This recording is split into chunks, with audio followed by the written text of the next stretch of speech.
Hello hello hello everyone, कैसे हो सभी के सभी। आई होप फाइन होंगे, बढ़िया होंगे और मजे में होंगे। स्टार्ट करते हैं आज की इस वीडियो को, लेकिन उससे पहले एक छोटी सी चीज तुमको कहना चाहूंगा। देखो, मैं जब पढ़ाता हूँ ना तो मैं एकदम खो के पढ़ाता हूँ, एकदम दिल खोल के पढ़ाता हूँ। मैं ऐसा मतलब ऐसा मैं एक ऐसा बॉन्ड डेवलप करता हूँ कि हाँ, ये बच्चे मेरे सामने बैठे हैं, मतलब जितने भी पढ़ रहे हैं वो मेरे सामने बैठे हैं। तो मैं चाहता हूँ तुम भी उस तरह से फील करो कि हाँ, कोई एक टीचर है, वो मोबाइल में नहीं, वो मेरे सामने बैठ के पढ़ा रहा है। वो वन टू वन इंटरेक्शन होना चाहिए, क्योंकि वो जब वन टू वन इंटरेक्शन होगा ना, तो वो चीज अलग हिट करती है। वरना मैं ऐसे पढ़ाता चला जा रहा हूँ कैमरे के सामने, तुम सुनते चले जा रहे हो मोबाइल के सामने, वो फील नहीं आती है। ठीक है, तो फील लाओ अंदर से। ठीक है, आते हैं आज के टॉपिक पे, आज की कहानी पे आते हैं। आज की कहानी है Delhi 12th to 15th century NCERT solutions. इस चैप्टर का जो थ्योरी वाला पार्ट था, वो थ्योरी वाला पार्ट हमने लास्ट लेक्चर में पढ़ा, बहुत अच्छे से पढ़ा और पढ़ के खत्म कर दिया। आज क्या करना है हमको, आज हमको इस चैप्टर की एनसीईआरटी को डिस्कस कर लेना है। ठीक है, तो स्टार्ट करते हैं डिस्कस करना। फॉर्मेट वही रहेगा, मैं तुमको क्रिस्प पकड़ाऊंगा, क्रिस्प चीजें पकड़ाऊंगा, तुमको उसको अपने हिसाब से एक्सपैंड करना है, कॉन्ट्रैक्ट करना है और चीजों को क्या करना है, चीजों को फ्रेम करना है अपनी लैंग्वेज में। मैं तुमको सिर्फ एक जो कहते हैं ना मटेरियल, वो सिर्फ मटेरियल दूंगा। Let's start. एनसीईआरटी का सबसे पहला क्वेश्चन है, which ruler first established his और हर कैपिटल इन दिल्ली। ठीक है, क्या पूछा है, हमसे पूछा है कि कौन से रूलर ने दिल्ली में सबसे पहले दिल्ली को अपनी किंगडम का कैपिटल बनाया था। तो जो जितना हमने पढ़ा है उसके बेसिस पर अगर हम देखें तो किसी पर्टिकुलर राजा का नाम नहीं दिया है, किसी पर्टिकुलर रूलर का नाम नहीं दिया है कि किसने सबसे पहले दिल्ली को अपना कैपिटल बनाया था, लेकिन एक किंगडम का नाम जरूर दिया है। तो उस किंगडम को इसके जहां पे लिख देना। कौन सी किंगडम है, तोमार राजपूत किंगडम्स। तोमार Rajput,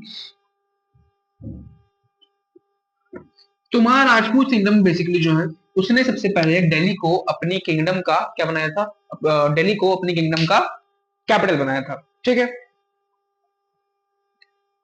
next question, what was the language of administration under the Delhi sultans.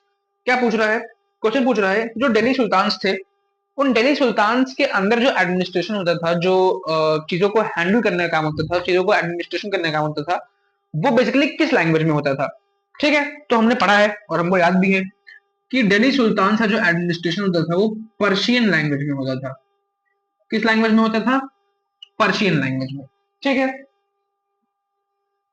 Next question, in whose reign did the sultanate reach its farthest extent। ठीक है, क्वेश्चन क्या पूछ रहा है, देखो आंसर लिखने से पहले एक बार क्वेश्चन को दो बार पढ़ा करो, क्वेश्चन को दो बार समझ लिया करो कि क्वेश्चन एग्जैक्टली पूछ क्या रहा है। तो मैंने बहुत बार देखा है कि बच्चों को आंसर आता होता है, लेकिन मेरे साथ भी केस था कि आंसर आता होता है लेकिन हम जल्दबाजी में क्वेश्चन को गलत पढ़ लेते हैं और कुछ और लिख के चले जाते हैं। तो क्वेश्चन को ध्यान से समझना। इस क्वेश्चन में क्या पूछा है कि दिल्ली सुल्तान्स में वो कौन सा राजा था, जो दिल्ली सल्तनत थी उसमें वो कौन सा राजा था जिसके रेन में, यानी कि REIGN, क्या दिया है, REIGN, रेन। रेन मतलब क्या होता है, इसको रेन पढ़ते हैं। रेन का मतलब किसके टाइम फ्रेम में, किसके पीरियड में, मतलब कौन उसके रूलिंग टाइम में। रेन मतलब रूलिंग टाइम। तो वो कौन था दिल्ली सल्तनत का, कौन सा वो रूलर था जिसके रेन में, यानी कि इसकी रूलिंग पीरियड में जो किंगडम थी, जो दिल्ली सल्तनत थी, वो सबसे ज्यादा एक्सपैंड की थी, मतलब सबसे ज्यादा पार्ट उसने कवर किया था। ठीक है, तो हमने पढ़ा है कौन है वो है मोहम्मद बिन तुगलक। मोहम्मद बिन तुगलक। मोहम्मद बिन तुगलक बेसिकली वो पर्सन थे, वो रूलर थे जिनके अंडर में, जिनके टाइम फ्रेम में दिल्ली सबसे ज्यादा क्या, जो दिल्ली किंगडम थी उसने सबसे ज्यादा खुद को एक्सपैंड किया। हमने पढ़ा है कि मोहम्मद बिन तुगलक के टाइम पे जो दिल्ली सल्तनत थी उसने कुछ फॉरेस्ट एरियाज को कवर कर लिया था। ठीक है, और जो दूर के प्रोविंसेस थे जैसे बंगाल हो गया, गुजरात हो गया, उनको भी क्या किया था, दिल्ली सल्तनत ने कवर कर लिया था। ठीक है, तो मोहम्मद बिन तुगलक का नाम इसमें जाएगा।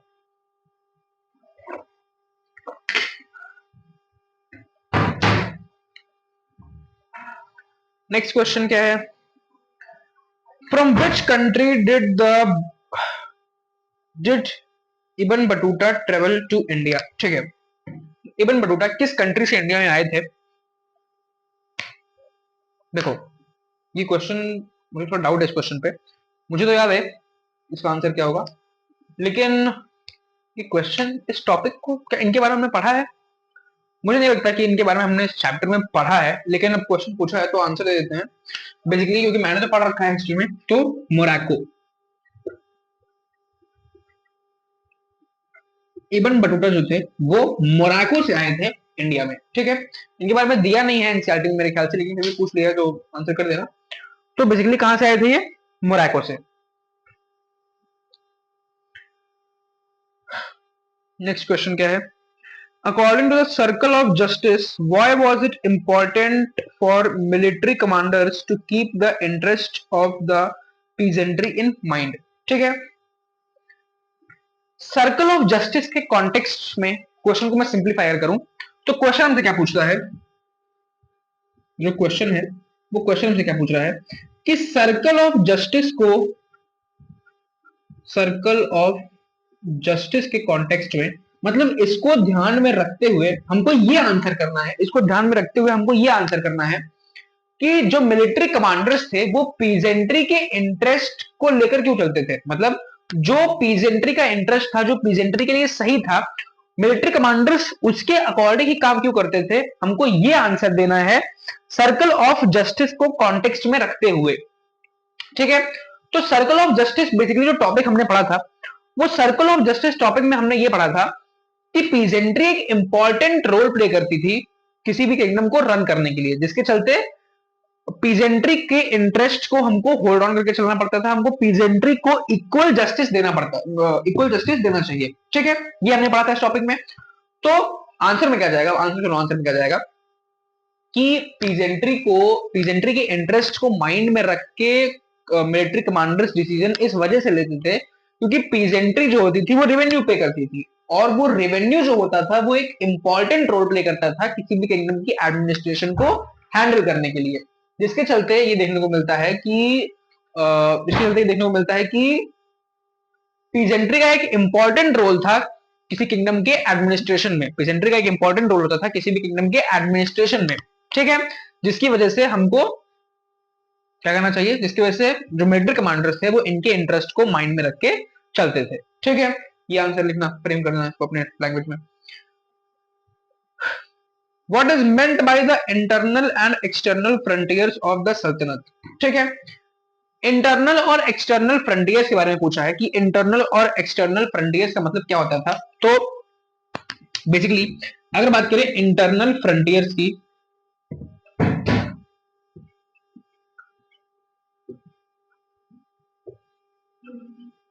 तो इंटरनल फ्रंटियर्स क्या होते थे, बेसिकली इंटरनल फ्रंटियर्स वो एरियाज होते थे या फिर वो प्लेसेस होते थे जो दिल्ली सुल्तान के अंडर में आते थे, जैसे दिल्ली वाला रीजन, उसके आसपास का थोड़ा बहुत रीजन, वो सारे रीजन जो दिल्ली सल्तनत के अंडर में आते थे उनको कहा जाता था इंटरनल फ्रंटियर्स।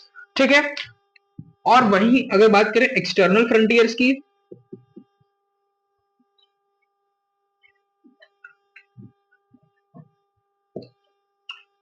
तो एक्सटर्नल फ्रंटियर्स बेसिकली वो एरियाज या फिर वो प्लेसेस थे जो दिल्ली सल्तनत के अंदर में नहीं आते थे और उनसे काफी दूर थे, जैसे फॉर एग्जाम्पल बंगाल प्रोविंस जो था, बंगाल प्रोविंस हो गया, महाराष्ट्र वाला रीजन जो हो गया, वो होते थे एक्सटर्नल फ्रंटियर, यानी कि वो एरियाज, वो प्लेसेस जो दिल्ली सल्तनत से दूर थे और उनके कंट्रोल में, उनके इन्फ्लुएंस में नहीं थे। ठीक है, what were the steps taken to ensure that muktis performed their duties, why do you think they may have wanted to defy the orders of the sultans। ठीक है,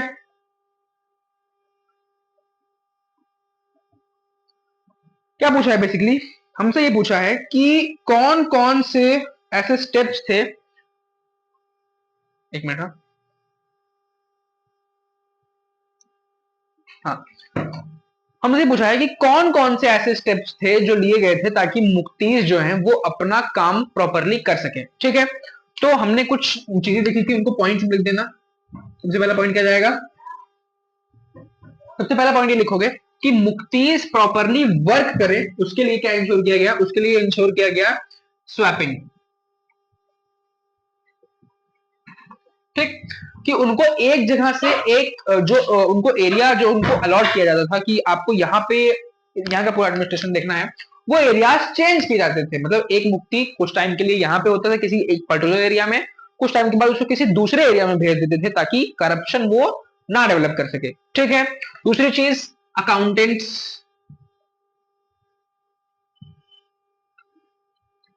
अकाउंटेंट्स लगाए गए थे ताकि वो ये चेक कर सके कि कितना रेवेन्यू ये मुक्तिस कलेक्ट कर रहे हैं अपने एरिया में, और उसको प्रॉपरली यूटिलाइज कर रहे हैं कि नहीं कर रहे हैं, कहीं उसको अपने बेनिफिट के लिए तो नहीं यूज कर रहे हैं। ठीक है। ये दो पॉइंट्स हमने पढ़े थे, ये दोनों पॉइंट्स उसमें आंसर में मेंशन करना। देखो जो क्वेश्चन है उसमें दो दो क्वेश्चन पूछे हैं। ठीक है, तो पहले क्वेश्चन में तो ये दोनों पॉइंट जाएंगे। जो दूसरा क्वेश्चन है वो दूसरा क्वेश्चन ये पूछ रहा है। पहला क्वेश्चन क्या था? पहला क्वेश्चन ये था कि मुक्तिस प्रॉपरली वर्क करें उसके लिए कौन कौन से प्रोविजंस लाए गए थे, तो ये उसमें इन दोनों पॉइंट्स को मेंशन करोगे। जो दूसरा क्वेश्चन पूछा है वो दूसरा क्वेश्चन ये पूछता है कि ऐसे कौन से रीजन, आपको ऐसा क्या लगता है, आपको ऐसे कौन से रीजन लगते हैं कि मुक्तिस जो होते थे वो अपने किंगडम को, मतलब अपने जो किंग थे उनके ऑर्डर्स को डिफाई कर सकते थे, मतलब उनके ऑर्डर्स को डिनाई कर देते कि हम आपकी बात नहीं मान रहे। तो to seek power,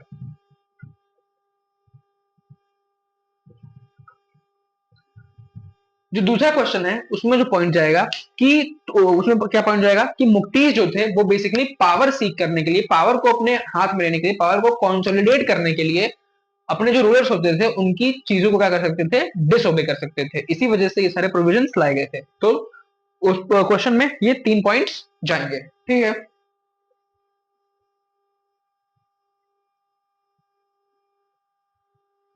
what's next? Do you think the authors of Tariq would provide information about the lives of ordinary men and women? ठीक है। क्वेश्चन क्या पूछ रहा है कि क्या आपको लगता है कि जो ऑथर्स होते थे त्वारिख के, यानी कि हिस्ट्री के उस टाइम पीरियड में, वो ऑर्डिनरी मेंस और ऑर्डिनरी सिटीजन्स की लाइफ को लिखते हैं अपनी हिस्ट्री में? तो आंसर जाएगा नो। क्यों नहीं लिखते? क्योंकि जब हमने ये टॉपिक पढ़ा था तो हमने ऑथर्स के बारे में ये देखा था कि ऑथर्स बेसिकली उस टाइम पे हिस्ट्री क्यों लिखते थे? ऑथर उस टाइम पे हिस्ट्री लिखते थे ताकि रूलर्स से उनको अच्छे अच्छे गिफ्ट मिल सके, इसी वजह से वो रूलर्स के बारे में अच्छा लिखते थे, क्योंकि उनको गिफ्ट का लालच होता था। तो कोई ऑर्डिनरी मैन उनको गिफ्ट प्रोवाइड नहीं करता, इसी वजह से वो किसी ऑर्डिनरी मैन की लाइफ के बारे में या फिर किसी ऑर्डिनरी मैन के स्ट्रगल के बारे में वो अपनी हिस्ट्री में नहीं लिखते थे। ठीक है।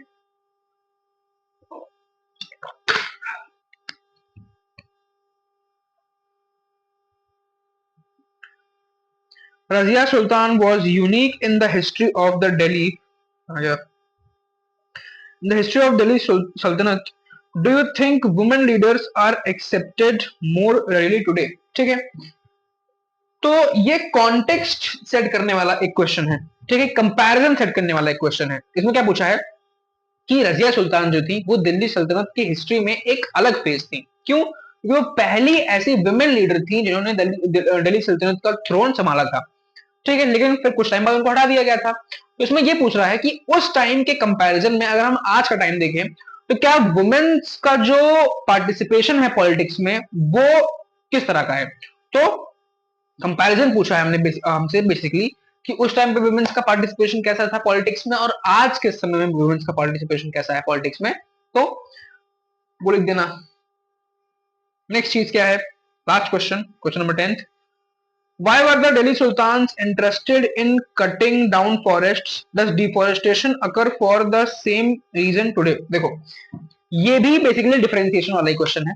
क्वेश्चन क्या पूछ रहा है कि दिल्ली सुल्तान्स डिफोरेस्टेशन क्यों कराते थे? तो उसका आंसर क्या जाएगा कि दिल्ली सुल्तान्स डिफोरेस्टेशन इस वजह से कराते थे ताकि जब डिफोरेस्टेशन होता तो ज्यादा लैंड प्रोवाइड होती है, जब ज्यादा लैंड अवेलेबल होती तो कल्टीवेशन बढ़ता, कल्टीवेशन बढ़ता तो टैक्स बढ़ता, और टैक्स के बढ़ने से उनका रेवेन्यू बढ़ता। ठीक है।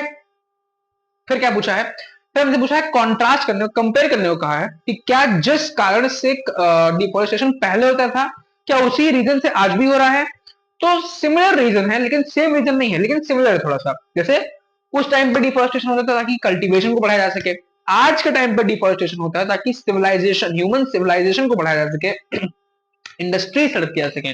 ठीक है, तो यही लिखना, सबसे पहले तो लिखना कि उस टाइम पीरियड में क्यों होते थे, फिर जो दूसरा पॉइंट लिखना, उस दूसरे पॉइंट में ये लिख देना कि दोनों में सिमिलैरिटी है, क्योंकि उस टाइम पे भी रेवेन्यू के लिए होते थे, आज भी रेवेन्यू के लिए होते हैं, वो चीज लिख देना। इसी के साथ अच्छा एक क्वेश्चन और बचेगा क्या, लेट्स डिस्कस का बचा है। Find out whether there are any buildings built by the Delhi Sultans in your area. Are there any other buildings in your area that were built between the 12th and 15th centuries? Describe some of these buildings and draw sketches of them. ठीक है, क्या पूछा है कि जिस area में आप रहते हो, जिस भी एरिया में आप रहते हो, उस एरिया में आपको क्या देखना है। ये बेसिकली एक फन एक्टिविटी वाला क्वेश्चन है।